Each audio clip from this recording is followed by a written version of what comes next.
I thought it would be nice if we started with something quick and easy and simple, like God. In particular, I don't believe there is one, and I have no idea what your thoughts are on it. You mean on the fact that you don't believe there is one? I mean just about the subject in general, but I'm happy to hear your thoughts on about what I don't think as well, maybe.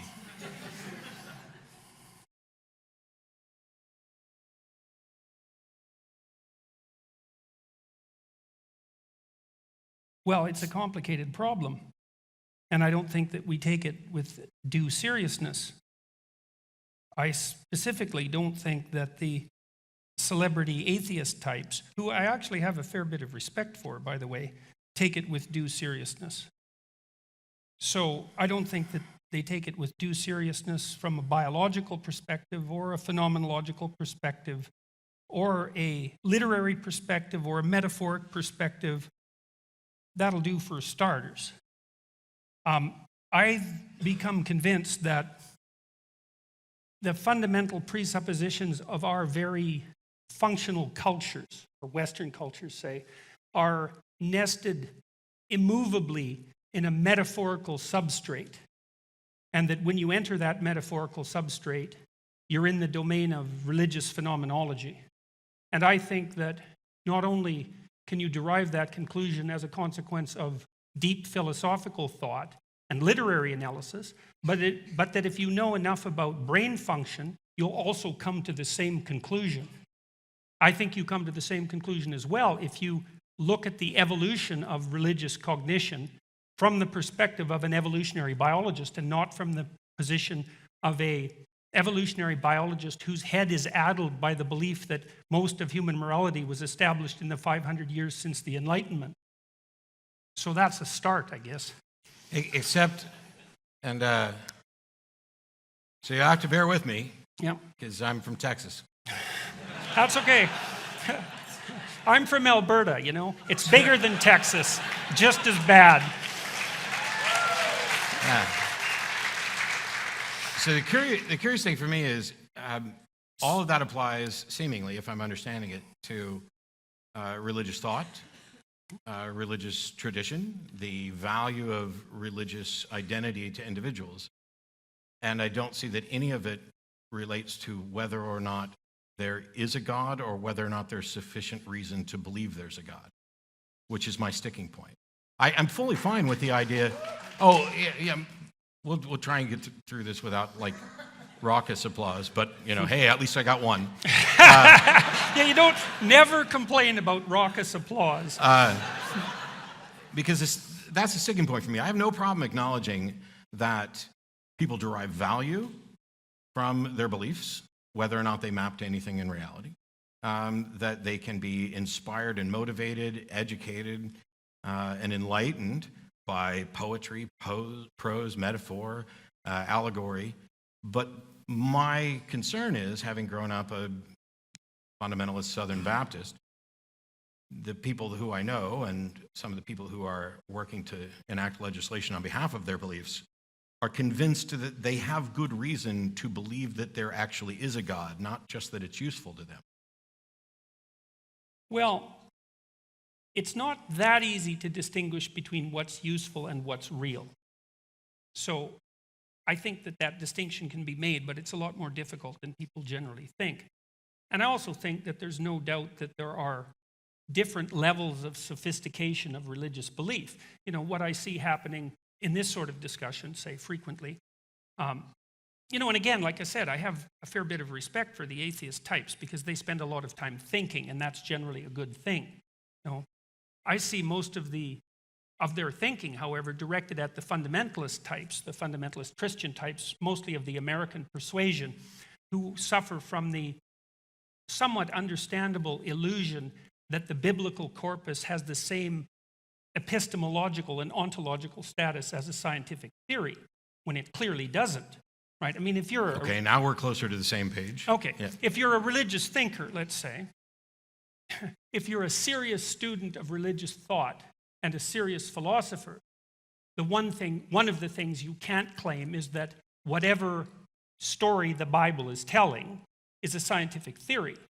And that's just self-evident. First of all, like, when was the first scientist? Descartes, Bacon, Newton? Maybe you could chase it back to the Greeks, but no farther than that. And so the idea that whatever the people who conjured up the Old Testament creation account were doing was something akin to scientific theorizing is a mistake that would only be made by people who don't know how to distinguish between different kinds of truth. And so the fundamentalists, like, I feel for the fundamentalists, you know, because what they're trying to do, to give them credit, is to maintain a corpus of stories in which an ethos is based. That would be the Western ethos, in this case of Christianity, because they believe that the ethos is of extreme value. And I also believe that the ethos is of extreme value and that it is nested in those stories. And so they don't like to be confronted by the rationalist, atheist, evolutionary types because it blows the foundation of their ethos apart, and they feel that it's worth preserving. And I think, well, yeah, it is worth preserving. Now, that doesn't mean that there aren't philosophical problems associated with the manner in which they construct their arguments. But, well, what I'd like they're is still worthy. But it doesn't address the issue. There's a deep issue here that we're not contending with. You know, here's an example. Maybe I'm wrong about this, but I don't think so. I just finished. Well, I thought about it a lot, you know, and I do try to think about where I'm wrong, because I would like to figure out where I'm wrong, because then I wouldn't have to be wrong anymore, right? And being wrong is actually not a good thing. You fall into a pit if you're wrong. And this is what I point out in the lecture on skepticism, since you didn't get to see the show, is that being wrong feels exactly like being right. Nobody runs around going, oh, I'm wrong, but I'm going to keep believing this. We all assume that we are correct about a great many things. And it's not so much that being wrong is the thing we're afraid of. I think that being exposed as wrong is the thing we're afraid of. Well, we're also sometimes afraid of being wrong, because if you're wrong at a deep level, it can really hurt you. Oh, I agree, it can really take you apart. And so people don't like to be taken apart. Like if you're wrong about your wife, for example, that tends to be a very painful thing. And that's something that's worth pursuing to try to figure out why that is. That's why I hide the frying pan. That should make you popular. Okay, so one of the issues that I have, and you can respond to this, is that the let's say the celebrity atheist types, because I actually like that phrase, they don't seem to me to be contending with the real issues. They seem to be going. What are the real issues? Dostoevsky. He's a real issue. Tolstoy, he's a real issue. Carl Jung, 20 books and maybe 15 seminars. He's a real issue. Mircea Eliade. Like, there are some serious heavy hitters in the religious phenomenology domain. And my sense so far, I just finished reading all of Harris's books, for example, he doesn't contend with them at all. And it's like, for me, that's like being an evolutionary biologist and not being aware of Darwin. It's actually a big problem. It's not something you can hand wave away. Jung was a mystic. It's like, sorry. He was about as smart as Friedrich Nietzsche. I think this gets to basically the same point I was talking about before. The thing that you're objecting to, it seems, is that many of us don't want to address the aspects of religion that you find value in, because we're only focused on, perhaps as I'm talking in the show, from a scientific skepticism perspective of, are there valid and sound arguments that would lead one to conclude that a God exists? My answer to this so far seems to be no.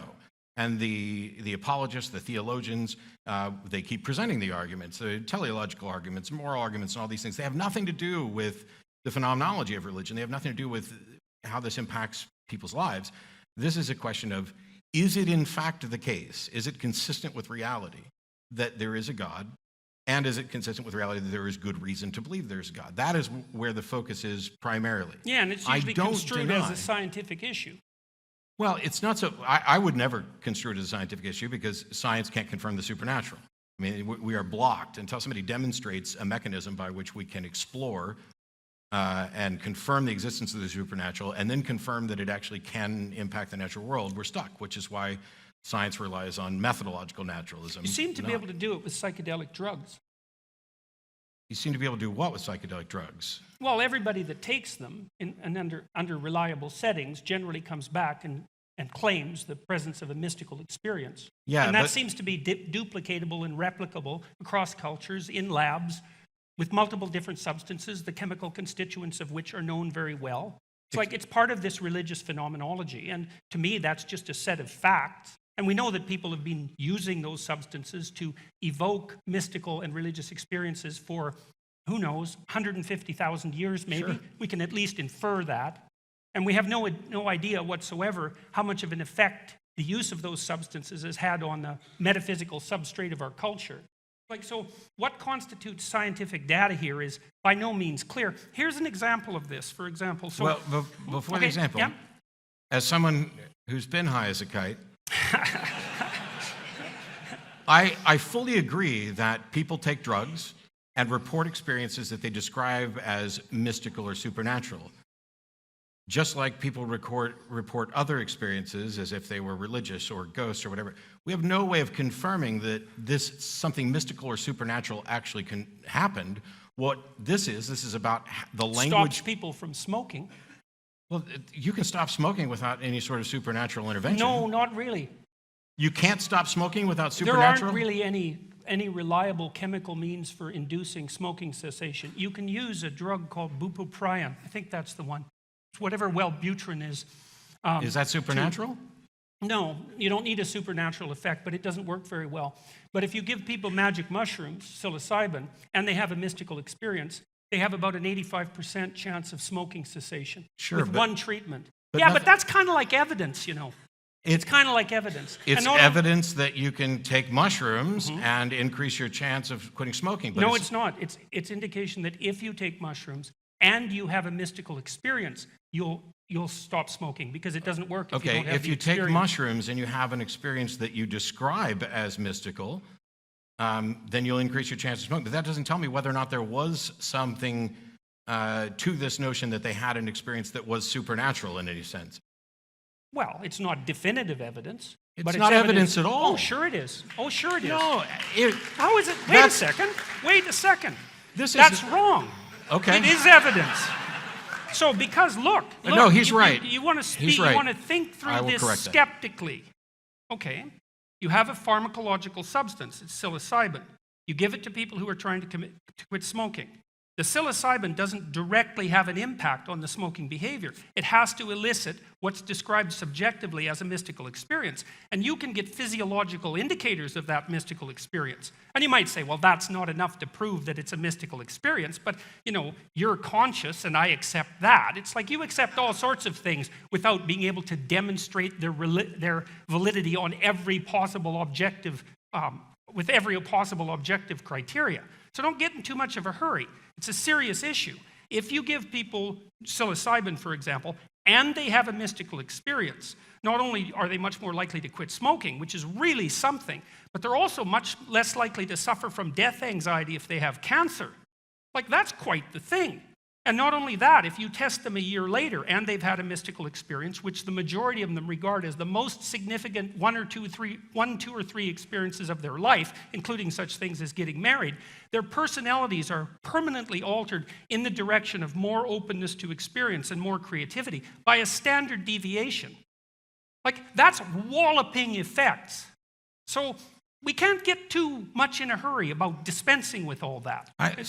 Skepticism, as I repeatedly point out in the show, is not about cynicism. It's not about debunking. And I'm not saying that there is no supernatural and that there is no mystical experience. What I'm saying is the thing that people subjectively describe as, I had an incredibly impactful mystical experience, whether it comes from taking a pharmaceutical, whether it comes from attending a revival church service or hearing a particular preacher, whether it comes from having a particularly impressive sexual experience, all of those things, that is the subjective description of that, which may be because of limitations in language, that they don't have any other. This is the language that infuses culture so that we have to use that to describe it. But that doesn't in any way serve to confirm that there is any sort of supernatural realm or any sort of supernatural actor. Well, it depends on how you define supernatural. Like, look, I get your point. Okay. And I'm not claiming that the phenomena of psilocybin intoxication is direct proof for the existence of God. I'm not saying that. I am saying... Although that'd be awesome. Well, people do report personal experiences of that sort of thing. So Yeah. it's not completely out of the realm of the experience. But it's also because of the problem of the border between the subjective and the objective. It's difficult to probe deeply enough to come up with anything definitive. And I understand that that's a problem. But the supernatural issue, that's a different issue. Like, people are capable of entering different experiential realms where things are qualitatively different to them. The perceptions are different, the thoughts are different, their response to the world is different. They feel that they've died an ego death and transcended their normal mode of perception. Like, maybe that's not part of the supernatural, but then you're starting to define the supernatural pretty narrowly. Like, No, do you require miracle, like here and now? Something that defies the laws of physics? Or what's your definition of the supernatural? So there is the natural world, Yeah. and then there are people who make claims that something is not part of the natural world, that it has some external supernatural origin. Those are the claims that I don't see how we can make any sort of epistemologically sound confirmation of. I'm fine with accepting that people have these experiences. I was, for many, many years, a fundamentalist Southern Baptist, and I remember standing in church and feeling what I would have described at the time as the Holy Ghost, sweeping through me. Now, many years later, I look back at that and I say, why did I describe this particular experience this way? It's a unique experience. It's of the same quality as something you might experience from a drug, or I've experienced similar things from music and drugs and sex, but they're not all exactly the same. And this is kind of the caveat that the believers, for any one of them, would use is, oh, the thing you're talking about, when you had the awesome sex or you were on drugs, that's not the same as what I felt the Holy Spirit. I felt all of them. The reason I would have said at the time that I had been filled with the Holy Spirit is because everybody around me was saying that too. It's not like I have any sort of any way to demonstrate a causal connection between a Holy Spirit and my experience. It was, I had an experience, and I, like everyone else around me, attributed it to the Holy Spirit. What was the experience like? Elation, euphoria. I don't think I ever had visions, but certainly it was an overwhelming sensation. You get the goosebumps or hair on your head. And I remember fairly distinctly the first time I had a very similar experience outside of church, because it was from listening to secular music that my church would not have allowed. And then I began to look into things, from far more of a psychological perspective of what type of impact specific music has on people. Mm-hmm. And a friend of mine, we've had conversations about the cadence of particular preachers, because a Southern Baptist minister will have a different cadence than a Pentecostal preacher, and they'll have a different cadence than somebody else, and I won't put on a performance to do them, but we have this intense curiosity as to, are the successful preachers with those cadence in conjunction with the music, are they just tapping into some sort of psychological impact in our brain in order to make us pliable? In the same way that the elevator experiment, where you have everybody face the back of the elevator, and somebody walks in and they face the doors, and after a while, a lot of them become uncomfortable and turn around and face the back with everybody else for no reason. It's just compliance. Well, you don't want those backward facers to attack you, It would be good. But if we're back to back, I think, anyway. Okay, so let me ask you a question about that. Okay, because I think this gets to the heart of some of these issues. So let's say that we can agree that throughout history and before, people were experiencing a set of transcendent emotions that can be evoked by music and dance and other forms of ritual and in a variety of other ways. But there's also a profound proclivity on the part of people, for one reason or another, to attribute those to some sort of supernatural agency. Yes. Now, okay, so I want to separate that from another line of thinking, okay? So let's just leave that aside. So we could think of that as a theory about the origin of religious belief. The experience comes first. It comes along with an implicit hypothesis about supernatural actors behind the scenes eliciting these experiences. Okay, that's in marked distinction to other theories of religious derivation, like Freud's theory, for example, that religion is a defense against death anxiety, or Marx's theory that religion is the opiate of the masses, right? It's a much more biological theory, the one we're putting forward. Sure. Okay, and it seems to me to be a much more credible theory, even though religious movements can be harnessed for economic purposes and for purposes of manipulation and all of that, obviously. Yeah, So, I would think that there's any number of explanations I've heard for the origins of religion, and I find almost all of them plausible in different forms, except for the one that asserts that they come directly from a supernatural being. well, okay, so that's the one we're gonna Sure. we're gonna pursue, though, because That was funnier than I thought it was. I was just being honest. yeah, well, honesty is often funnier than people think it is. Boy, don't I know. So people can have these experiences, and they can be evoked in a variety of ways, and people often find them very valuable, at least in terms of their subjective report. I agree. And the psilocybin experiments, and also the large-scale analysis of psychedelic drug users, by the way, also indicate that the use of such substances is generally associated with an increment in health rather than a decrement, which is quite interesting, right? It's not something you'd necessarily expect. So here's a question. Why in the world do the people who have these experiences have the proclivity to attribute them to supernatural sources, like to a divine source? Like, what's going on there? Why is that the case?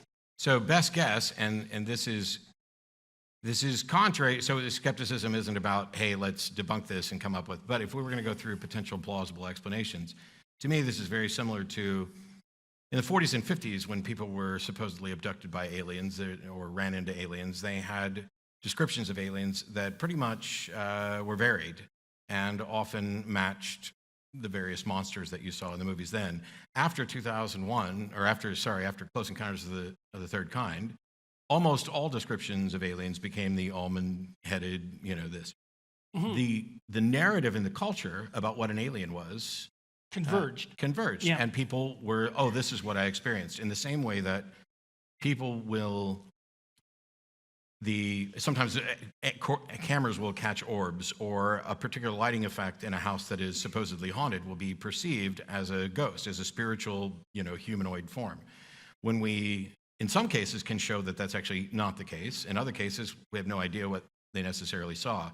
But because what people understand about spirits and souls and ghosts is in the zeitgeist of how we think, it enters the consciousness as a plausible explanation, even if ultimately there's no such thing as ghosts. But that explains why they converge, but it doesn't explain why the initial impetus is the attribution of the experiences to something supernatural, like to something. Oh. See, fair enough. I'm sure that I'm not convinced that necessarily the natural instinct is to apply it to something supernatural. I think it may be more the case that not only are we pattern recognition machines, but we're the descendants of people who, how you see faces and everything. Yeah, that's a good hypothesis. That's And so you see faces, or you anticipate that there's something in the bush out to get you, and when you go and actually investigate and you find there's nothing in the bush out to get you, rather than assuming that you might have been mistaken, maybe it's a spirit. Yeah, the social psychologists call that the hyperactive agency detector.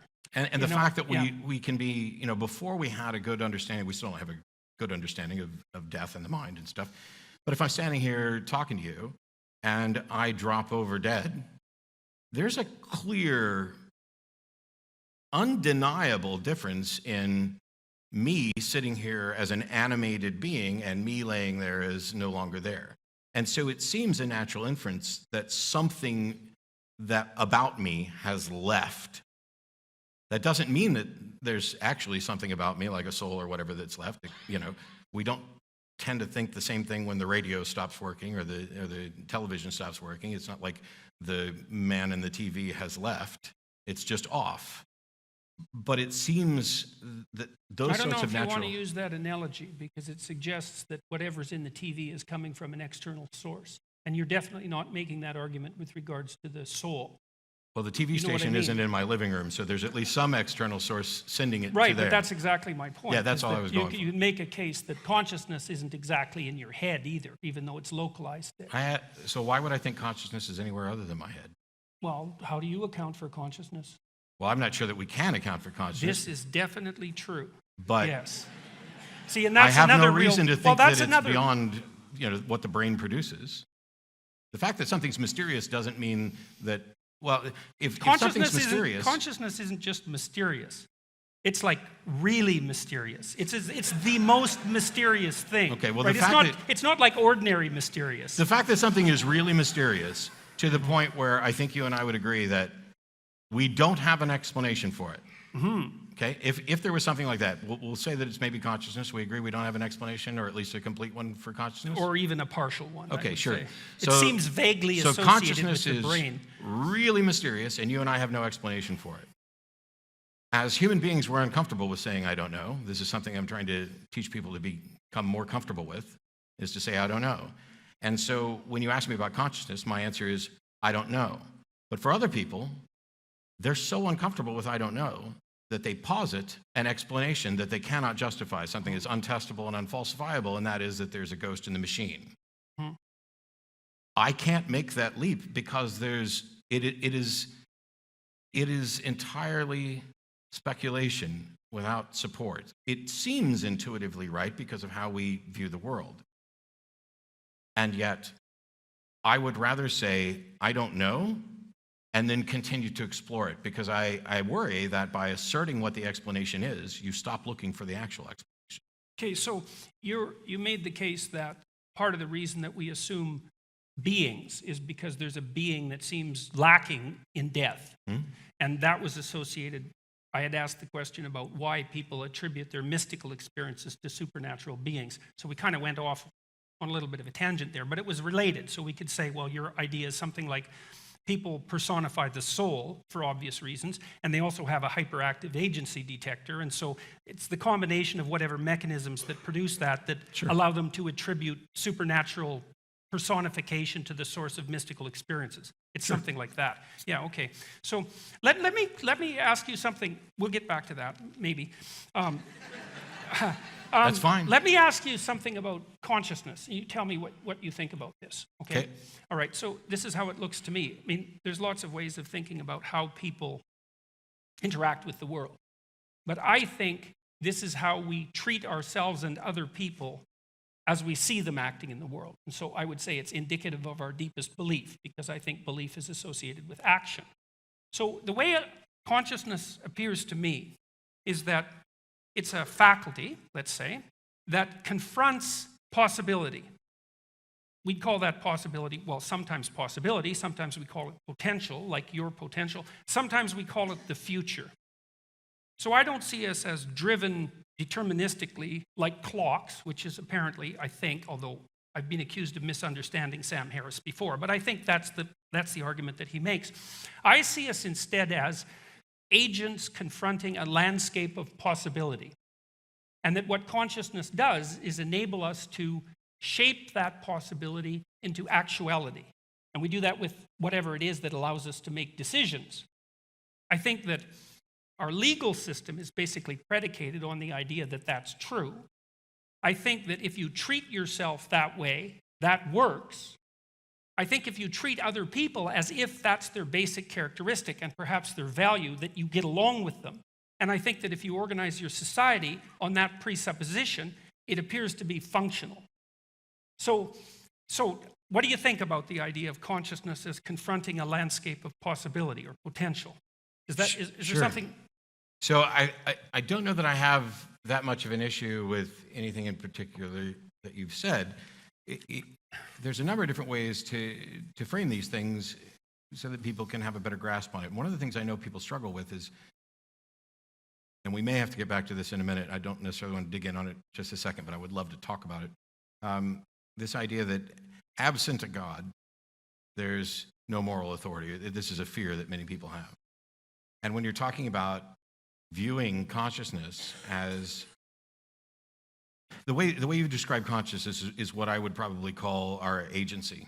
Okay. And while I don't think that we have libertarian free will, I'm on record as being a compatibilist along with Dan Dennett. But I also had another discussion recently, so I'm going to clarify it because of that discussion. I'm fine with the idea that we have a will, that we have desires, that we are an agent that is also capable of self-reflection to see what are the consequences of my action moving forward.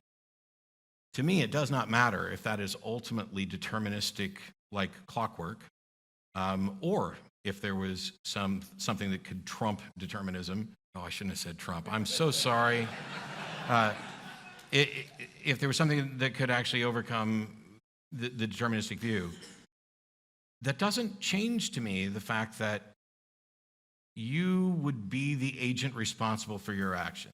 Now, when my lawnmower acts up, I will sometimes anthropomorphically, cuss it out. Yeah, it's hard to get rid of those vestiges of religious behavior.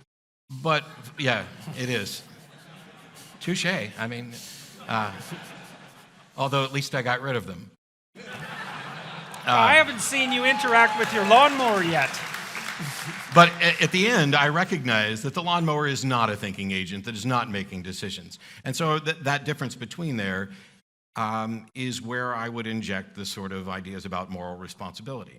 Sam Harris and I had an argument in Chicago about free will, and I was pointing out that he could walk over and step off the end of the stage, or I could pick him up and carry him and drop him off the stage, and at the end, the effect would essentially be the same. But the conflict between those two is everything that I describe as will. Whether you want to call it free or not, I think that's what we value. That's what we care about. I would be responsible for that action. I would be acting in opposition to what the other agent wanted. And I don't know that you have to... And there would be something hypothetically wrong about that. Yes.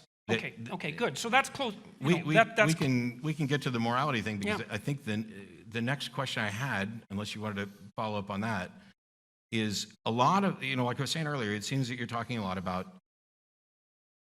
you haven't addressed the issue, and I'm not going to push back on it because I want to move on to some other stuff. I'm getting there. Of whether or not there is good reason to believe there actually is a God, as opposed to whether there are good reasons for people to believe that there actually is a God. Dan Dennett describes, there are people who believe, and then there are people who believe in belief, that there's value.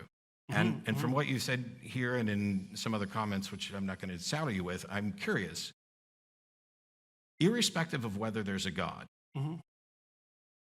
what is it that you fear we would lose if people stopped believing that there was a God, or believing there was value in believing there was a God? We'd lose the metaphoric substrate of our ethos, and we'd be lost. And so I'm I think Nietzsche an was uneducated. right about that. So I really want to know, and I'm not being a dick. I want to know what you mean by metaphorical substrate, because saying we're going to lose it. So there's the idea. When I ask, what do you think we're going to lose? There's two things. One is there's something that you and I would both agree we should try to keep. Yeah. And there are other things that you and I might disagree on whether or not we should keep it. Because when people say to me, oh, if we go down the road with Dostoevsky, that, if there is no God, everything's permissible. First of all, I don't think that's remotely true, because I have... He makes a pretty vicious case for it, beyond good and evil. And despite the fact that it sounds monumentally arrogant, I think I can demolish that case in about 2 minutes with a secular morality lecture. Well, I think the first part of that statement is right, but not the second one. And we could find out. But the thing is, there would be two categories of things that you and others might be fearful we would lose, some of which I might agree we should definitely not lose these things. Yep. Others I might be absolutely fine with losing. Like that it's wrong to throw Sam Harris off a stage. Yeah. I don't plan on doing that, but well, we both it did cross my mind at one point. We both agreed that was probably wrong. Yes. So that's good. Probably. Yeah. See, I'm a situational ethicist, and so there might be situations. If the stage were on fire, throwing Sam off would be the best thing I could do for him. So what do you think we're likely to lose? What bothers you? And when you say metaphorical substrate, I'm probably just monumentally ignorant, but I really don't think I have a good understanding of what you mean. Well, there's levels of thought. I mean, every thought structure, let's say, every belief structure is multi-leveled, like a piece of music. And there's the word in a phrase, and then there's the phrase, and then there's the sentence, and then there's the paragraph, and then there's the sequence of paragraphs within which the paragraphs are uttered, And then there's a broader context of interpretation within which all of that is interpreted. And then there's our emotional and motivational similarity. And then there's our embodiment in the world. And all of those things are operative at all times when we're understanding one another. And as you move outside the realm of the linguistic, like the paragraph level, let's say, into the realm of the emotional and motivational and embodiment and embodied, you also move into the metaphorical.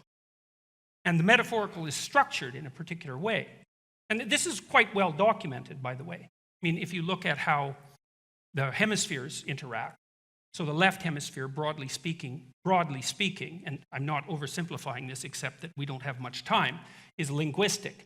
But the linguistic utterances are understood in the context provided more by the right hemisphere, which is nonverbal and which attends to things like the music of language.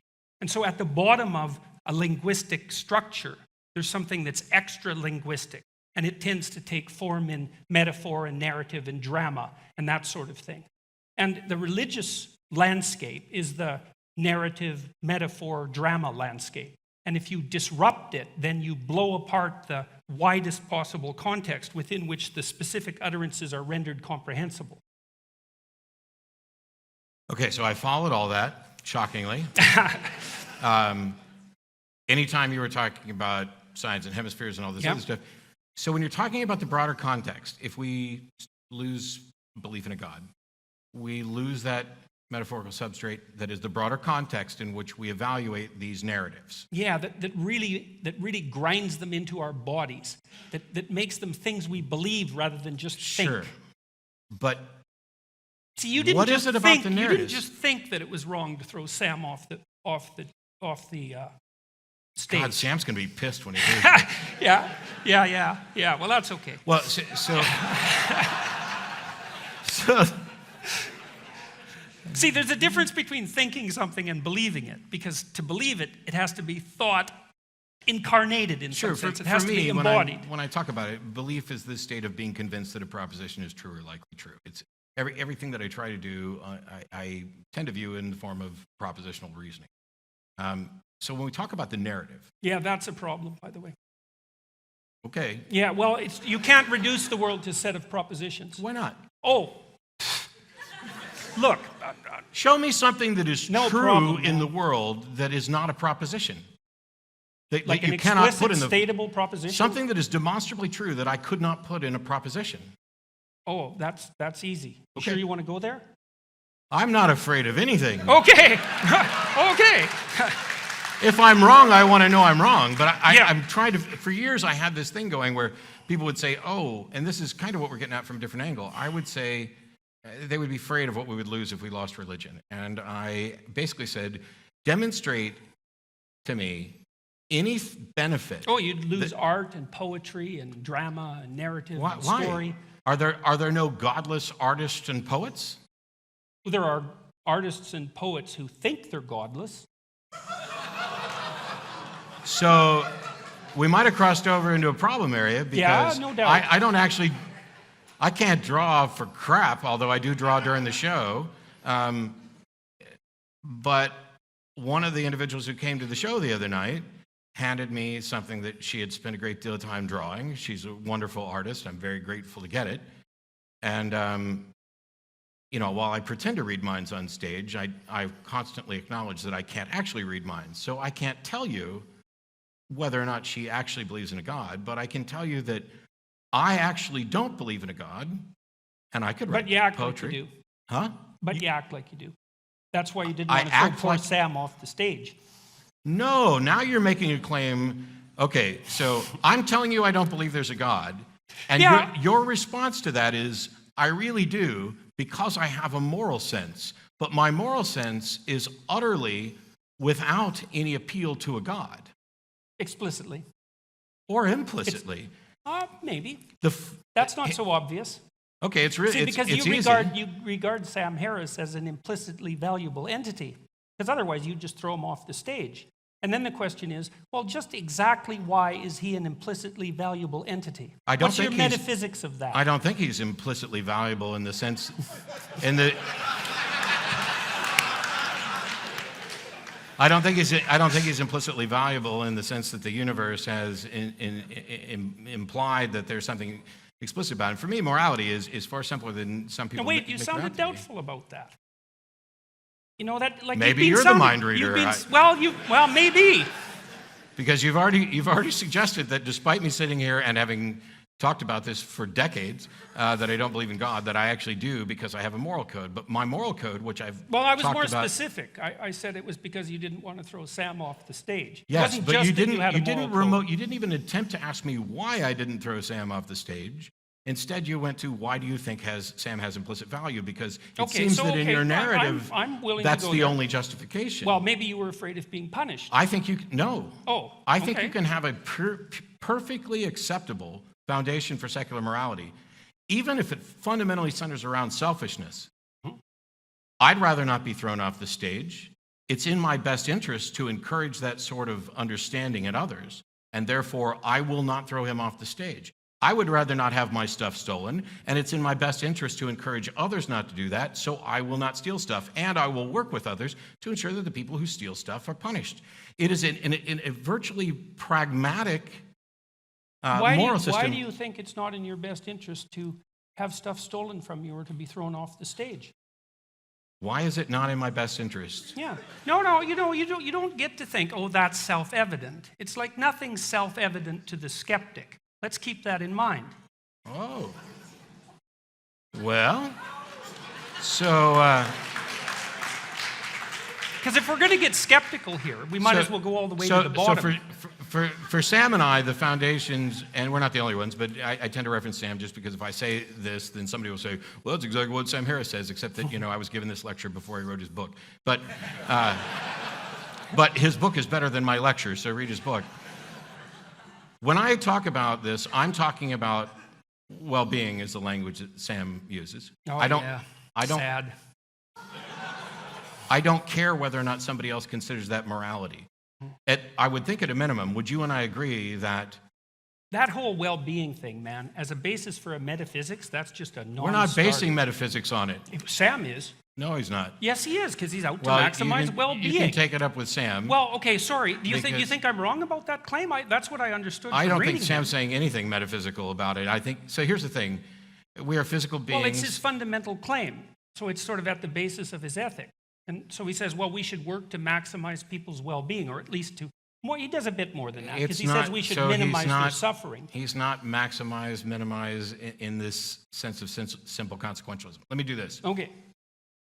We're physical beings in a physical universe, and the laws that dictate how things work in the universe, they are the ultimate arbiters of what is or isn't in our best interest, whether we know it or not. So, for example, so far as I can tell... Then why do you need free will? I don't think why we do you need believe free in will. it then? Why do you attribute agency to things if the laws of the Can universe I can get to that one point? Well, yeah, but there was a contradiction that was confusing me. Free will isn't relevant to this.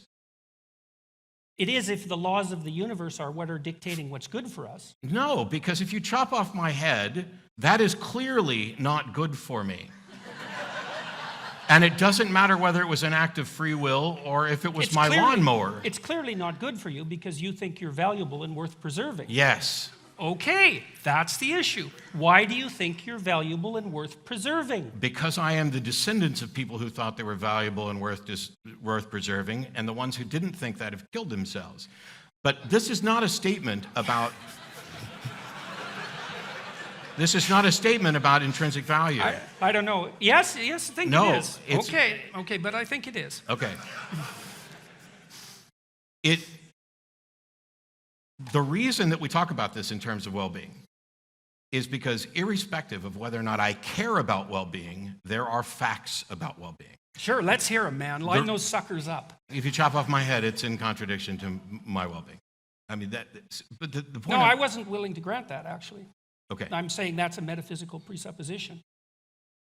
You're just saying I have to accept that. No, I'm not telling you at all what to accept. Sure you are. You're saying that your death would be wrong. I'm trying to explain what my position is. Okay, but you said that wouldn't be in accordance with your well-being. Okay, that's a metaphysical statement or philosophical statement. It's not an obvious fact. That chopping off somebody's head is contrary to their well-being. It depends on how you define well-being. Sure. Yeah, but it matters. But if you define well-being as this glass of water, we're no longer talking about the same thing. Well, you can define well-being. That's fine. That's what I'm waiting for. This is what I'm... Well, You can't do it. You can't define well-being. It's well, then very, why very should I try? I difficult. certainly can't do it if you keep telling me I can't do it. Okay, sorry. Okay, I'll back off. Go ahead. I'm all ears. So, the primary objection to mine and Sam's position that keeps coming back is, why should anybody care about well-being? And we both will acknowledge that this is, in fact, a subjective preference. There are people who are going to care about well-being, there are people who aren't. The second objection is that well-being is not clearly defined. Both of us have acknowledged this. It's not as if we're saying we have all the answers to how to go about living a better life. We're just saying that however we're going to define well-being, which is, I say you can start with a couple of foundations. You can start with death is preferable to life, but you don't get very far that way. And Stop suffering. Well, no, I'm saying you could start with death is preferable to life, but you don't get very far that way because those You do. You stop suffering. You just die. Yes. Right, so you can start with that presupposition. Except that when you're dead, you're not being, so there's no well-being. No, well, that's...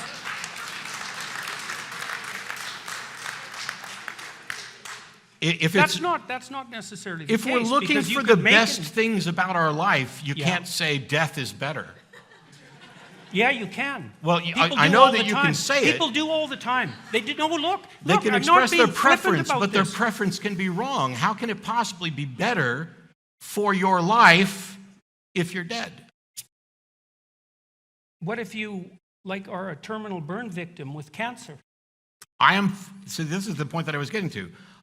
I am perfectly fine with the idea that for certain instances, there may be occasions that death is preferable to an individual over life.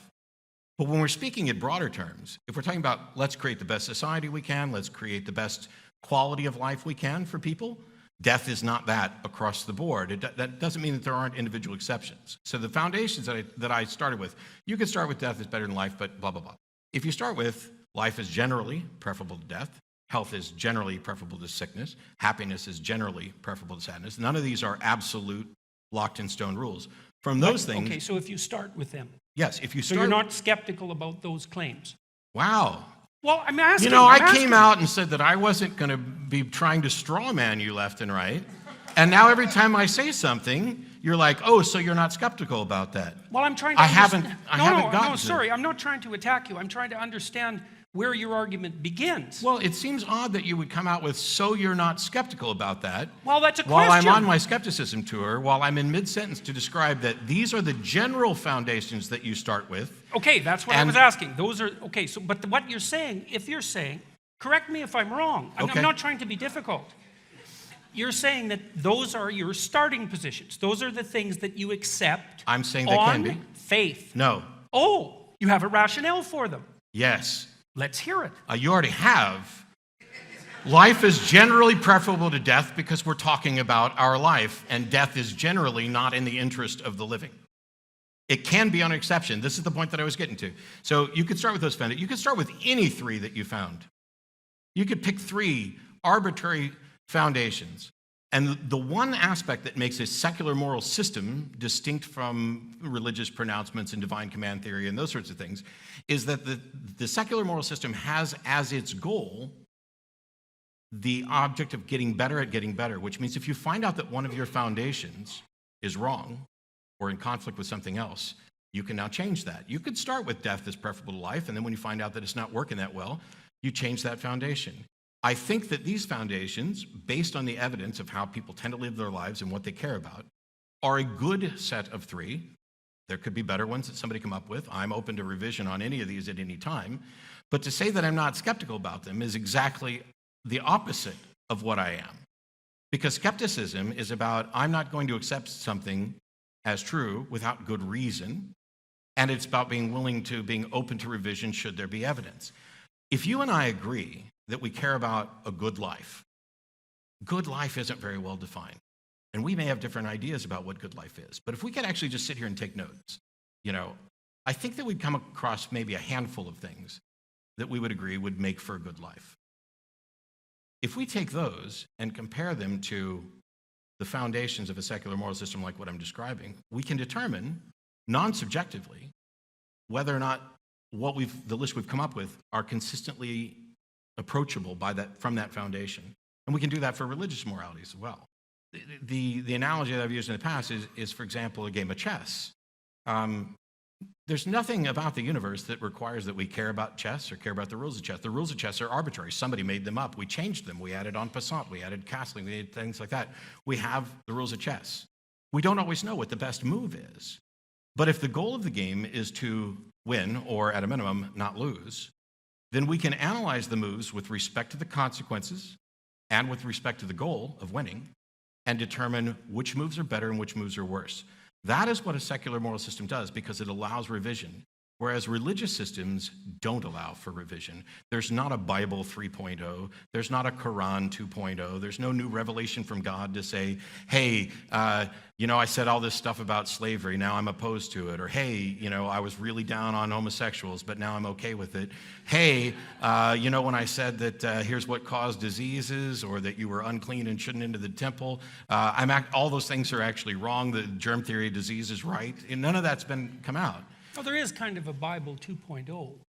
That was the New Testament, right? Well, so that's not exactly right. That is the update for the Christians, yeah. Except that it's worse than the first one.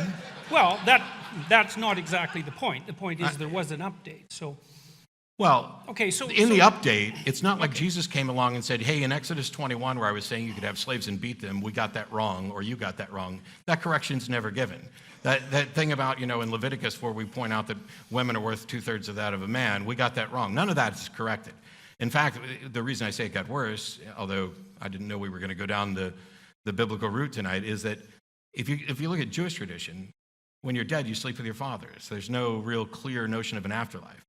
And then with the introduction of the New Testament, what you get is infinite torture and punishment for finite crimes, which is immoral. All right, so I don't want to go down that rabbit hole at the moment, although I'd be perfectly happy to do it, if we get there. Well, because they want us to go to questions here in a minute. Oh, okay. So I want to address the rule system that you're putting together. Okay. Okay, so I was talking to a friend of mine who's an AI engineer. He's a very smart guy, and we've been talking about the foundations of cognition. Mm-hmm.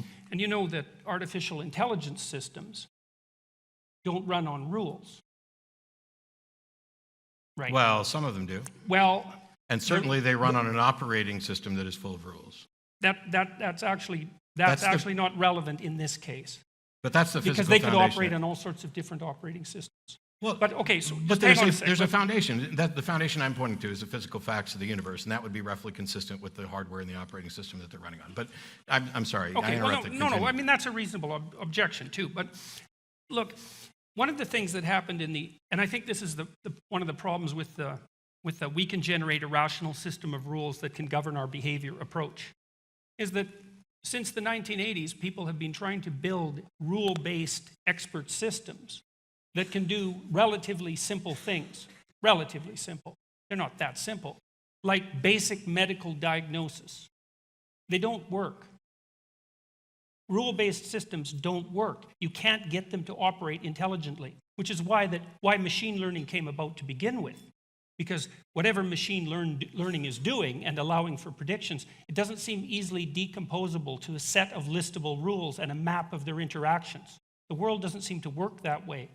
And I would say, back to the metaphysical substrate argument, you laid forward a set of propositions, and the reason I was perhaps inappropriately torturing you about them is because there's a metaphysic under them. There's something that's driving you to put those forward as reasonable. You say, well, they're self-evidently reasonable. See, my question is... I didn't actually say it, but okay. Well, it's something like that, because you said, well, reasonable people could agree on these three or something similar. It seems to me that what you're saying is that there's a set of finite axioms that reasonable people could conceivably agree on, from which you could generate a rule-based moral system. Have I got that wrong? I thought that's what you said. It's curious, because I didn't say that, but it's very close to something that I have said in the past, which is, for any given situation, there's a finite set of actions that a person could take.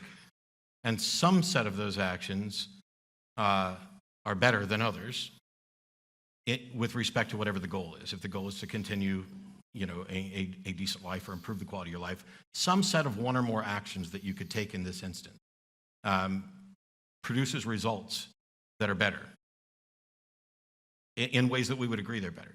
Like throwing Sam off the stage. If we were in that situation, there must be an unconscious fantasy going on here or something, eh? Because we keep returning to that.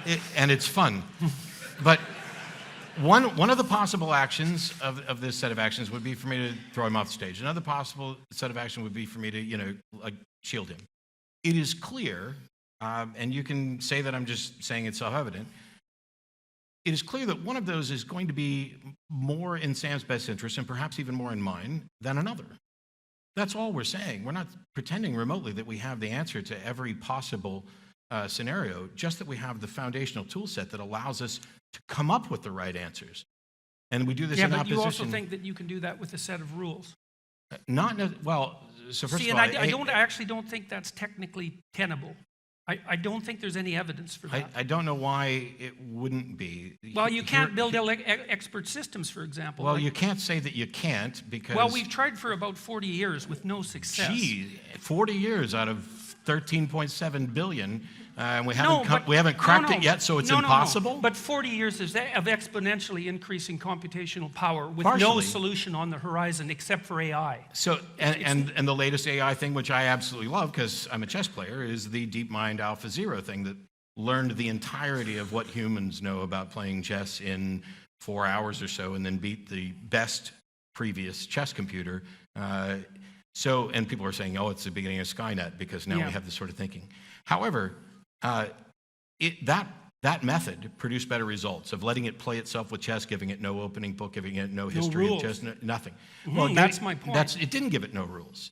It gave it the rules of chess and the goal of the game.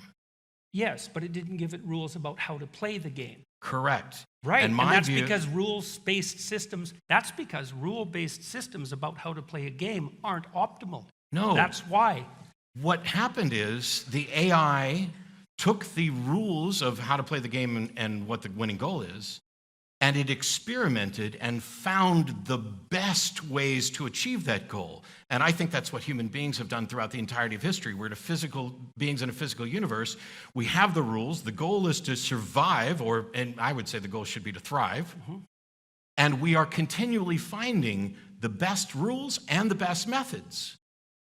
This exactly mirrors the moral system I'm talking about. The idea that there is someone on high telling the computer, don't play H4 as your first move, we threw that out because that's not the best way to find out things. Instead, we plopped the computer down just as we were plopped down in a universe when we gained consciousness and began interacting. And the computer, in the span of a few hours, discovered everything that humanity has discovered about chess. And now they are applying it to the sort of diagnostic things you were talking about.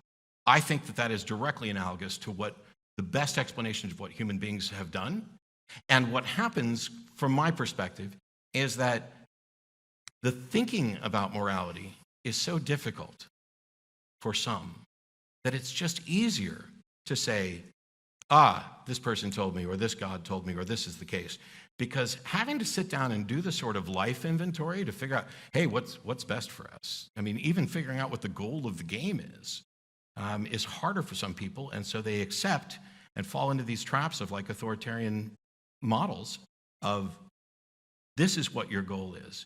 And the thing that's probably frustrated me the most, which I talked about on a college campus last year, is if the government was running around dictating to people what their job was going to be, what their future was going to be, as some regimes have done, nobody would appreciate that. Nobody, almost nobody. I'm sure somebody would be, very happy, thank you, I couldn't figure out what to do. I'm glad I'm going to be, a brain surgeon, even though I don't know anything about it.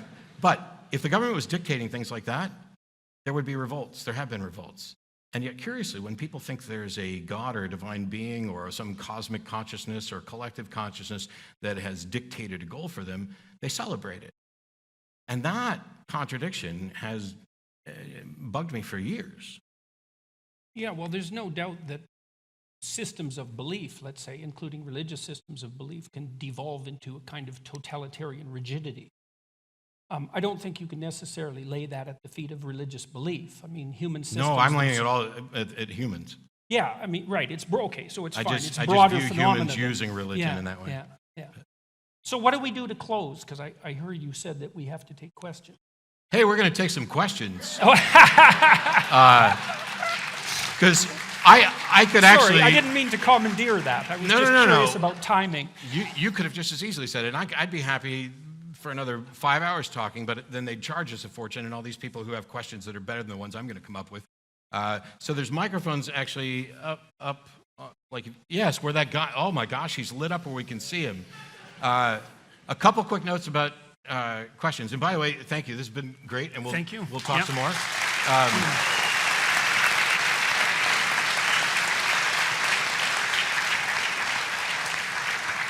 This is where I get to have a bit of fun. Couple notes about questions. For those of you who know, I do a live TV show where I can hang up on people, and if you think I can't hang up on you here, you are much mistaken. But I don't. I hope to never have to do that, and almost everybody's gone along. Questions end in a question mark, and the kind of questions we're looking for don't start with a dissertation or life story. So you can say your name if you'd like to. If you don't, that's fine, and then say who your question's for or both. And I will make a promise that I make every time and break, but I will try not to break it tonight, which is I will do my best to give shorter answers so that we can get to everybody who's asking questions. But they lit you up first, sir. Thank you, and the floor is yours for a moment. All right, thank you. I guess this question's mostly for Jordan Peterson. Just to hopefully enlighten a bit more what you mean by God, do you think that if all humanity were to cease to exist, does God still exist?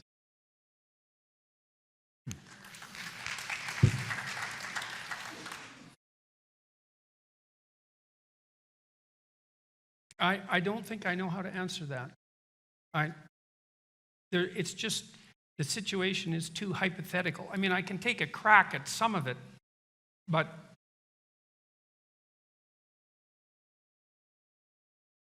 so human beings are characterized by consciousness and by self-consciousness, and the latter in particular seems to be something relatively unique.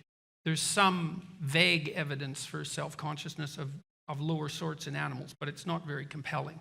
Some of them can recognize themselves in a mirror, but our self-consciousness is accompanied by elaborated imagistic and linguistic models of ourselves and that have been elaborated over large spans of time. There are lots of elements of being that would disappear if we disappeared. Now, and it isn't even obvious to what extent that's true, right? Because I don't really understand to what degree being itself is dependent on consciousness. Like the classic materialist Enlightenment view, which I would say is basically a 19th century view, something like that, is that if all consciousness was extinguished, the material substrate of the universe would continue unchanged. But I don't really buy that as an argument, because I think that the material substrate, I think that reality is I think that reality is an interaction between what we perceive of as the material substrate and consciousness itself. And so then when you destroy consciousness, you destroy reality. And what that leaves, I don't really understand, because it doesn't have any temporality in any obvious sense. It doesn't have any size in any obvious sense without the introduction of an invisible observer. So lots vanishes without human consciousness and self-consciousness. I don't know how to answer the question, does God vanish? Because that brings us back into the same problem that I was talking about earlier, is that it's not exactly easy to understand what people are talking about when they say God. You know, because when you ask the question, would God disappear? There's an assumption there that whatever God is understandable and boxable, like a simple concept, like a chair, and that we both share the same conception. And, you know, there's endless warnings in deep religious literature against assuming that you understand what that term means, or sometimes even for using the term. So that's the best I'm going to be able to do with that question. Thank you.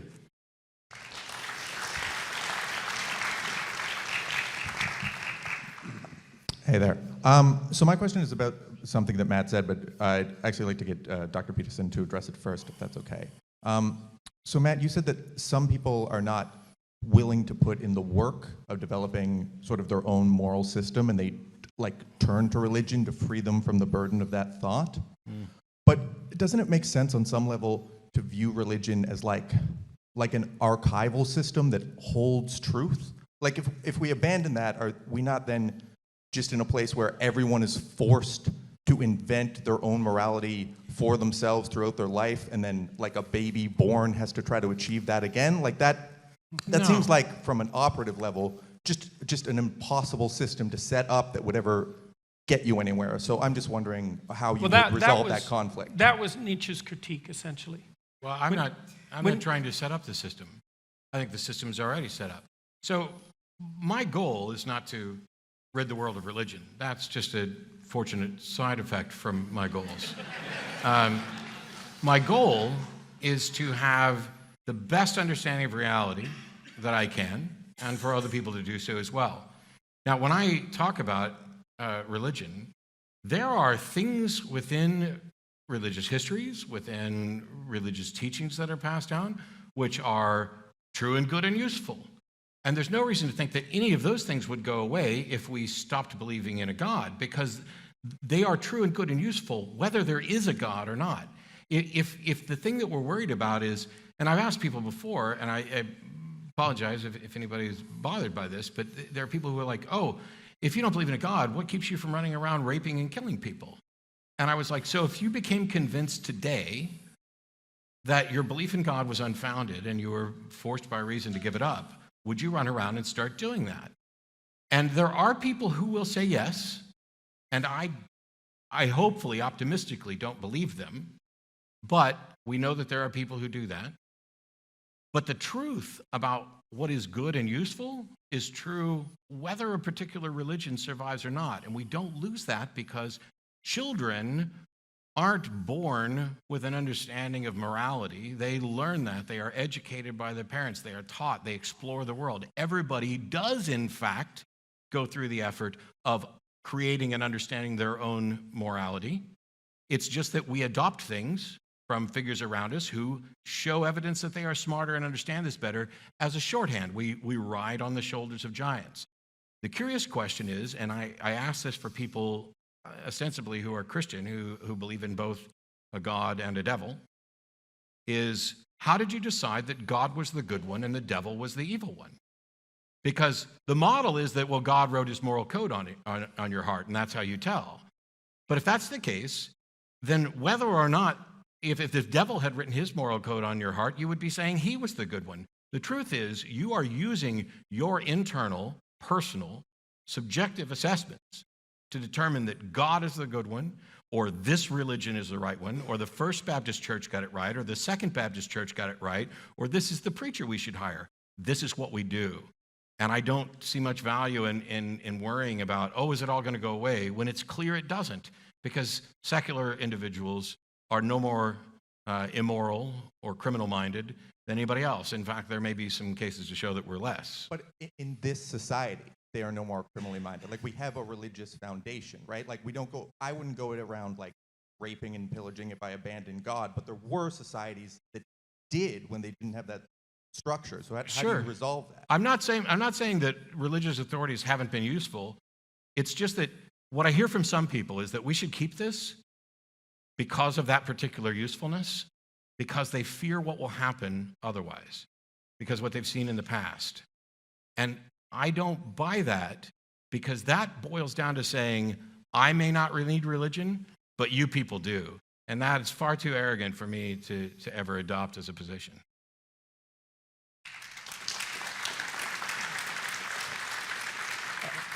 Okay, So I don't want to take up too much time, quick, but did you want to speak I have to a that? quick comment on riding around on the shoulders of giants, which was the central theme in Matt's answer. We ride around on the shoulder of giants, and the meta-giant is God. That's a very good way of thinking about it. Except that I can identify. We can think about that as, I don't care about the metaphysical implications of that. I don't have to care about that at the moment. But if you look at the evolution of the idea of God, for example, and I think this is particularly true with the evolution of the idea of Christ, is that we do ride around on the shoulders of giants, And the figure of Christ, psychologically speaking, is the giant among giants. It's a meta-giant, and it's a ritual model for emulation. And the ritual model is something like, pick up your damn suffering and bear it nobly, which is a metaphysical statement in some sense that lies at the bottom of the ethic even that Matt is presenting. And so it is deeply embedded in a religious substructure. And that's the metaphorical substructure that I was talking about that necessarily underlies these self-evident axiomatic rules, which are not by any means, as you point out, self-evident in the least. There's plenty of cultures that train their young men to be absolutely barbaric monsters, right? Warriors, killers, rapists, right? Bloodthirsty right to the core. Perfectly viable mode of being, arguably speaking, from the perspective of generating a set of axiomatic rules. Why is it not better to have 10,000 women than one? There's an evolutionary question for you. Well, reasonable people wouldn't do that. Oh, yeah, right. Reasonable people. Yeah. Thank you.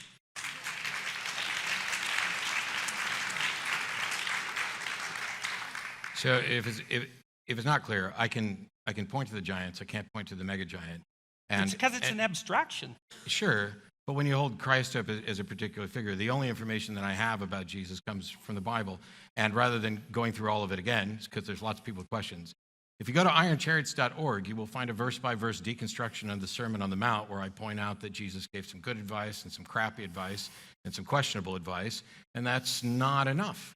And there's not a secular humanist organization or country on the planet that has ever produced as a good thing, an intentional good thing, rapists and murderers. So, Well, that's highly debatable. That's highly debatable. actually, one of it's the things absolutely true because there's never been a secular humanist government on the planet. I don't know. I think the Soviets were pretty secular No, humanists. Then, I know with all due apologies, you do not know the first thing about what secular humanism is. You should read the secular humanist manifestos, because what happened in Russia and communist countries was an institution of a religious-like structure centered around an individual and forced atheism, none of which is consistent with humanism. None of it. And we can talk about this later, and I'll be happy to point you to this, because you can say that it was an atheist thing that went awry, but you can't call it secular humanism. It's just not there. There's no humanism in what was done there. But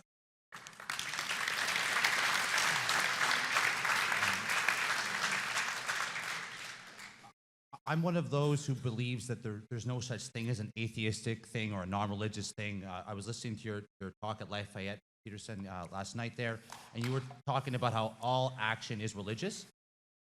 So this conversation today, I think it's hit the same problem you hit with Rebecca Goldstein, you're going to hit with Sam Harris and June, which is I've never found a way to convey to an atheist that we all have an ideal.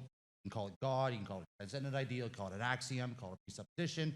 It's just very hard to communicate to them that implicitly or explicitly it's there, you're aiming for it, maybe it changes, maybe it doesn't, but it's that fundamental thing that guides your action. And my question would be, you keep, Dillahunty did a very good job of saying pragmatically, okay, fair enough, the axioms could change, maybe we try those, but there's always going to be an axiom.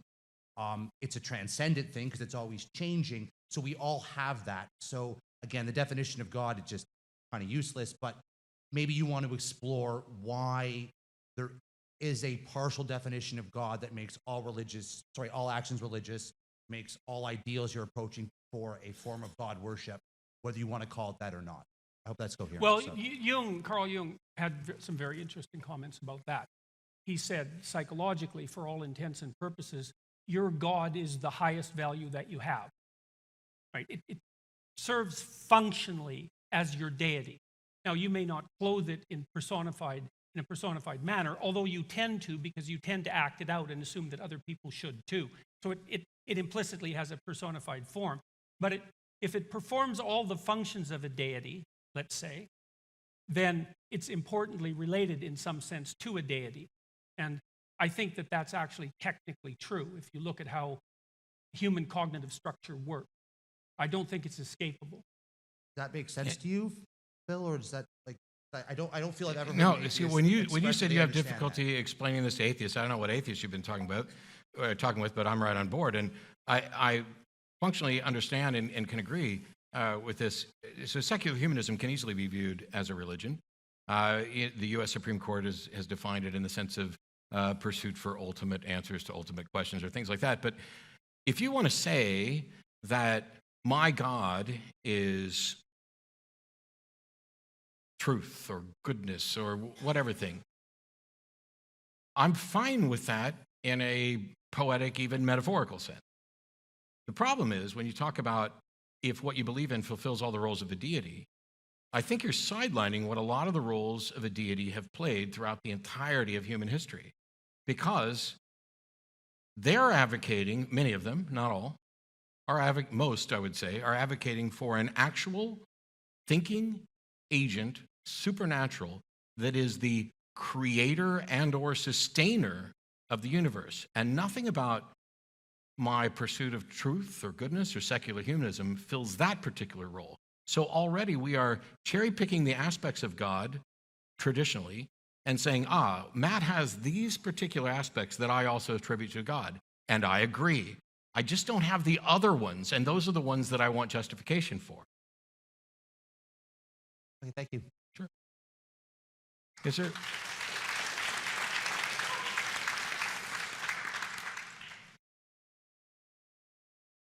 You have to move up the mic, I believe. Can't hear you. Can you hear me? Thank you. So the question is for Matt. So why is the language of secular humanism, these values that you just espoused or talked about, why is that better than religious language? And then for Professor Peterson, why would religious language be better than those values? Yeah, and I don't want to be overly pedantic about, I don't know that the language is necessarily better. The ideals of secular humanism have the goal of getting better. The foundation, if you read, and there's various versions of the Secular Humanist Manifesto, and I have disagreements with all of them, and but the nice thing is that there are revisions. Okay, this is one of the biggest benefits of a model, is how do you convince somebody that Christianity is right? Well, there's coercion, conversion, conquest. How do you Example. Sorry? Example. Okay. That's an important one. Okay. I'll have to think on that some more, because a lot of the things that people do that they think are exemplary or examples of Christianity, I don't think that they're in any way not necessarily tied to Christianity. Like, it's not. There's nothing a Christian could do that is good that I couldn't also do.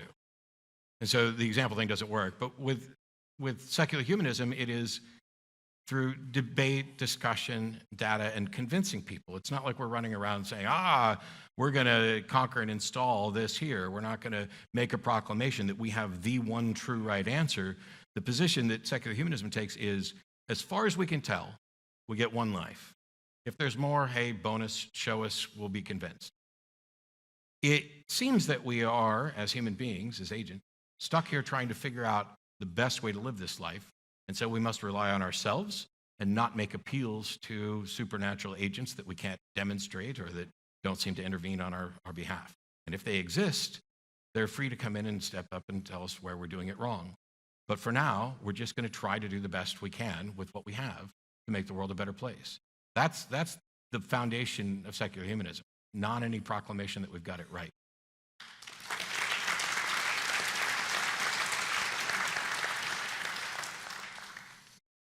So I would say that the primary religious language, insofar as there is such a thing, it's something I tried to detail in Maps of Meaning, which is the first book I wrote. It's a very complicated book. But religious propositions are, in some sense, abstracted generalizations about what being consists of and how to act in it. It's not the same thing as a set of hypotheses about material reality. And it's partly because in the religious domain, the moral imperative is primary, whereas in the empirical domain, the factual the factual domain is primary, or the sensory domain is primary, something like that. So the question from the religious perspective is something like, how should we best construe the world if we wish to determine how to act properly within it? And the way that that language is developed, it's developed as a consequence of an evolutionary process, both biological and cultural. And it's culminated in a set of stories, essentially, that have characters. The characters basically represent something like the permanently unknowable. And so that's the mystery that surrounds us all. And that would be associated, say, with the potential of the future and the potential in you. The part of being that's transcendent, right, that constantly escapes from your theorizing. That's the unknown. It's like unexplored territory for animals. And it's a permanent part of being. So there's unexplored territory, the unknown, and there's explored territory, culture, the known, and that's this room, and that's the cultural mores that unite us well enough so that we can all sit here and be peaceful while we're discussing difficult things. So that's the landscape, the religious landscape. That's yin and yang. That's chaos and order. Interestingly enough, it looks like it's to that landscape that our brain has adapted, because the right hemisphere looks like it's roughly responsible for processing chaos and the unknown, and the left hemisphere roughly responsible for processing the known and the familiar. And that's on good evidence. If you don't want to take my word for it, you can read Ian McGilchrist's book, The Master and His Emissary, which is quite masterful treatment of the neuropsychological literature. And so that's the religious domain, yin and yang, chaos and order. And it places human beings at the center of that. And the idea is that we're always confronted by what we understand and have to adapt to that, even in its tyrannical manifestation. And we're always faced with the permanent reality of the permanently incomprehensible that can burst into our life at any moment and disrupt it. That's reality. And then the religious question is, if that's reality, how do you orient yourself in relationship to those two permanent domains? And the answer to that is something like, pursue the instinct of meaning. Because it looks like meaning is the instinctive response, neuropsychologically grounded in the orienting reflex, I would say, which is a very primordial reflex to the unknown. Meaning is the response that orients us in that world. And so when we're engaged in a meaningful enterprise, it's a signal from the deepest elements of our biological being that we have the balance between what we know and makes us secure and what we don't know and have yet to explore properly synced. And that makes us secure, but not totalitarian, and engaged, but not terrified. And by staying on that midpoint of balance, that's Tao, by the way, that's the way from the Taoist perspective.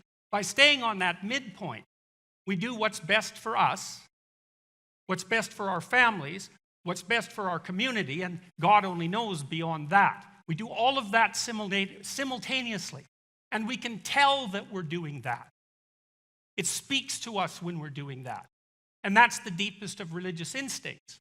And it's that capability to orient on that border between chaos and order that's exemplified in great mythological heroes like St. George, who goes out to slay the dragon, or Christ, who welcomes death, who embraces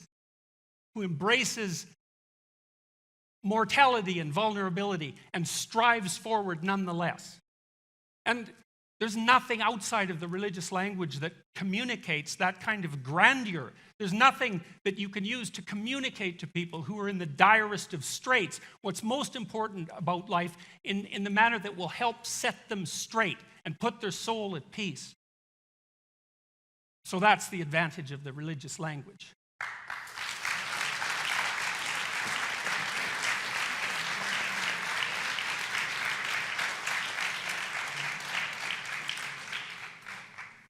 Yes, sir.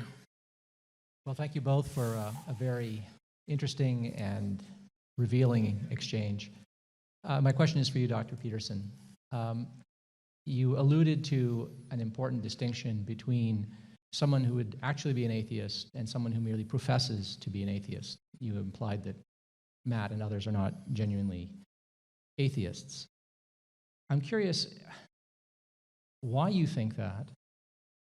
Is it just because we have sacred values, that everyone has sacred values? What, in your view, would a genuine atheist be like? He'd be like Raskolnikov in Crime and Punishment. And I can't really come up with a better answer than that, because it's such a complicated question that that's the right answer. You know, I love that book. It's an amazing book, and it's a great thriller, by the way. If there are some of you, perhaps many of you, who haven't read it, you really should read it, because it might be the greatest novel ever written. I think you can make a case for that. It's unbelievably exciting once you get into it. And Raskolnikov, he plots the perfect murder. It's so interesting because Dostoevsky, the last thing Dostoevsky ever did was make a straw man out of his opponents, let's say. What Dostoevsky did in all of his great novels was make his enemies, let's say, or make each of the positions that he was trying to contend with as powerful and admirable as he possibly could. And since he was an absolutely spectacular genius, he could really do that. And so Raskolnikov plots a murder, and he murders this horrible woman, who's horrible according to everyone who knows her, who also has enslaved her rather mentally feeble niece, and who does nothing but make people miserable consciously all the time. And he does that in order to save his sister from a rather sophisticated form of prostitution, to save himself from starvation so that he can become a great lawyer and help people. Right? So Dostoevsky sets up the stage. Here is the perfect situation for a murder, and all of the rational choices point in that direction. And Raskolnikov, who's also sort of torturing himself, or sort of tortured because he's sort of hungry and not very well, not thinking very clearly, he undertakes the murder, and he gets away with it. And before he does it, he berates himself in what I would describe as the negative atheistic style. And he basically says, look, there is every rational reason to split this woman's skull with an axe. Look at all the good I would do. Look at all the well-being I would enhance. And so he does it. And then all hell breaks loose. And what Dostoevsky was Raskolnikov built himself up to the murder in part by laying out the rational case, but also by saying, well, there's no God. There's no metaphysical reason that's stopping me from committing this act. And there's all these reasons that appear perfectly rational, pushing me in that direction. Perhaps I'm nothing but a moral coward for failing to undertake it. So he does. But what he finds out is that he broke an inviolable moral rule, something that spoke to his own soul, so to speak. And the rest of the book basically involves his sequential post-traumatic unraveling. And the post-traumatic issue is very interesting because one of the things you do see happening with post-traumatic stress disorder is that it very often occurs in people who watch themselves do something of great malevolence. By their own admission, I'm not projecting this onto them. They've watched themselves they've stepped outside the ancient moral code unwittingly and conducted themselves in a manner they cannot reconcile themselves to, and they are permanently broken. So there are works like that, Crime and Punishment first and foremost, I would say, that do a lovely job of elucidating in narrative form how these self-evident moral presuppositions are necessarily nested inside this broader narrative metaphorical substrate, and that you use your rationality divorced from that metaphorical substrate at your peril. And I believe that to be the case. I think that's an accurate psychological summation. Thank you. I'm curious if Matt has any thoughts on the matter. You think? I have plenty. So it's rather surprising, and I promise you I don't mean this to be insulting, because I definitely place you considerably higher than most of the apologists that I've engaged with. But there's a common theme from the apologists, and that is, you're not really an atheist because. Now, in Dr. Peterson's case, it's, you're not really an atheist because, in my mind, an atheist is someone who would be a murderer. And so I'm just, rather than saddle you with that, you just think you're an atheist, but really you're not. From other apologists, it's you think you're an atheist, but you're not, because God's written his moral code on your heart. Is what this is essentially, as far as I can tell, what was expressed in some way, that there's a moral foundation, a moral center that God has imbued people with, and that we all know this, or we all recognize it, or you're not really an atheist, or this is what an atheist would do. An atheist is somebody who doesn't believe there's a God. I am not convinced there's a God. That doesn't necessarily mean I'm convinced there are no gods, although that is a subset of, hey, I don't believe there's a God, and then there's a subset that is, I believe there are no gods. This is, as I've talked about previously, independent of whether or not I can be a moral being or do good things, is independent from whether or not there's awe and wonder or purpose and meaning in my life. In much the same way that, previously they wanted to kind of say, oh, this is a secular humanist, regime that was just awful. Well, it wasn't secular humanism. There were atheist fans who wrote me that were like, oh man, I can't wait till you do this conversation with Jordan. And I was like, cool. And still, I hope that we have many more conversations as well, because just saying one thing that I find irritating is never going to be enough to get rid of me. But I asked them, great, I'm not that familiar with him. What is it about him that you like, and what are the concerns? And they came back with a bunch of things. None of them said anything about agreeing with views on religion. They seemed very confused on those things. And so the good news for them is that while he thinks atheists would be murderers, he doesn't actually think you're an atheist. And that is his way of getting around acknowledging things that conflict with his worldview. I don't get to decide who is or isn't a true Christian. I didn't even get to decide that when I was a believer.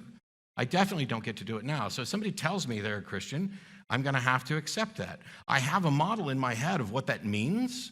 I have a model in my head of what it means to be a Muslim, but I'm willing for them to explain to me what their model is. I know people who identify as Christian atheists. They really love the stuff that Jesus said, but they don't actually believe there's God. Thomas Jefferson famously cut out the Jefferson Bible and removed every reference to the supernatural and miracles and things like that because he really admired the teachings of it. And sure, I think you could be a cultural Christian in that if you wanted to. It's strange to me that I'm not sitting here with somebody like Ray Comfort when I'm told you're not really an atheist because you're too good to be an atheist. And this is what atheists hear all the time when they come out. They've been sidelined because of religious privilege around the world for years. And then atheists come out to their family members or friends or people they've known for years, and they're like, you're an atheist? How can that be? You're such a good person. I've known you all this time. It's because the mindset of what people have about what an atheist is has been poisoned by religious proclamations. We have been denigrated from the pulpit, and it has seeped into every aspect of culture, right up to the height of intellectual pursuits. And it's time for that to end.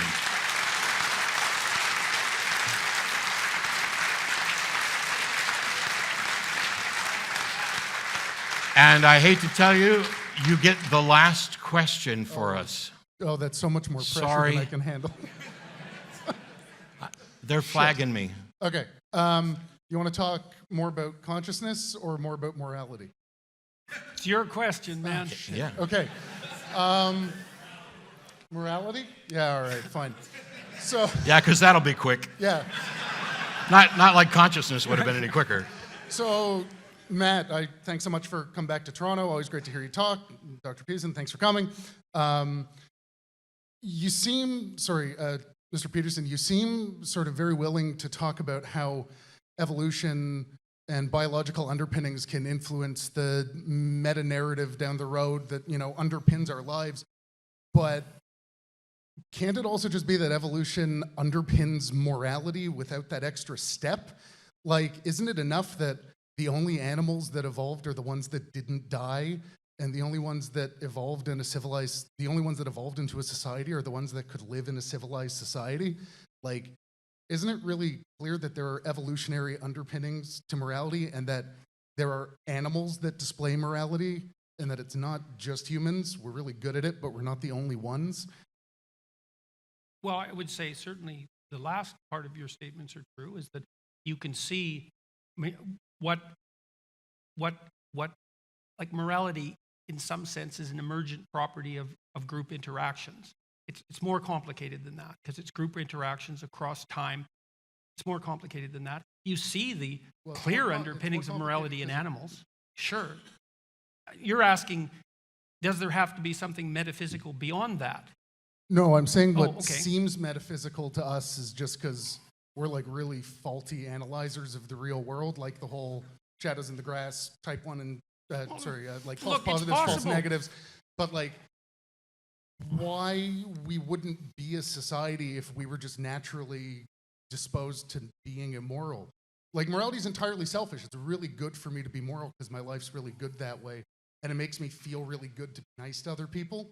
If it felt like shit to be nice to other people, I wouldn't do it. Well, it so does we evolved sometimes. to be moral. There's a reason it makes us feel good. Well, okay. Look, I'm going to refer to Jung again. Jung did hypothesize that the God, he talked a lot about the God image in human beings, which was distinct from God. And you could say, let's go back to the psychedelic issue. You could say that people can have intense mystical experiences, even intense mystical experiences of a deity directly, let's say, because that does happen, without that being construed as evidence for the existence of a deity, right? The religious instinct could be built so deep into us that we can't get outside it, even if it's just a materialistic instinct. Well, that some is of a us can get possibility. outside it. Like, I'm outside of it.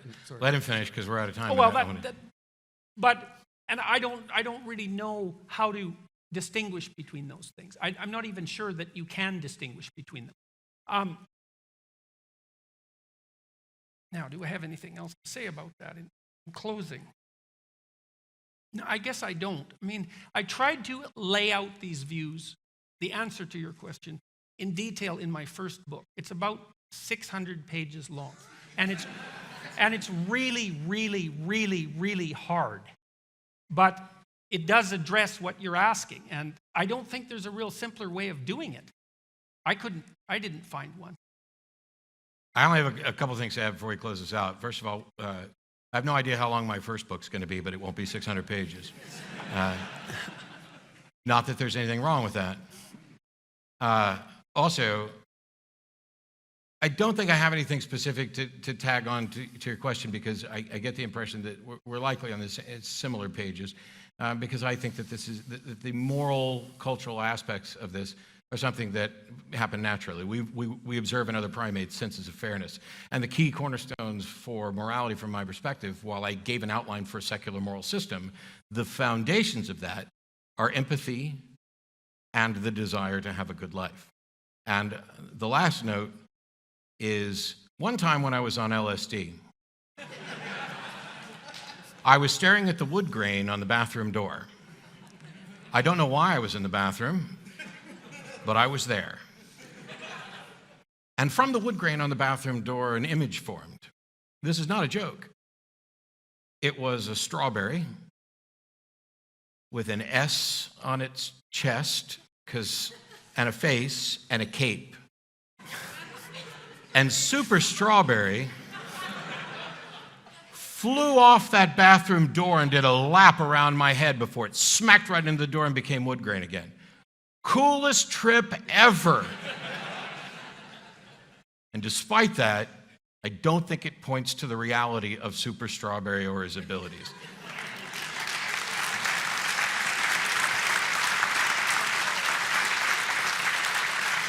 And because that was an incredibly unfair applause line to end the night with, I'd like to let Dr. Peterson give one last remark, and then we will thank you all and say good night. So if you have anything to add or close with on anything we've discussed this evening.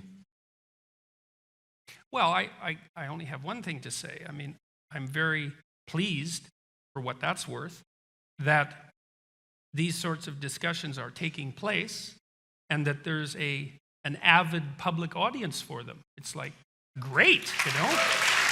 Yeah.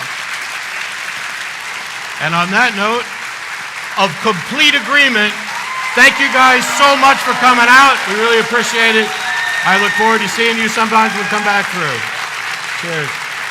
Great job. Thank you. Thank you.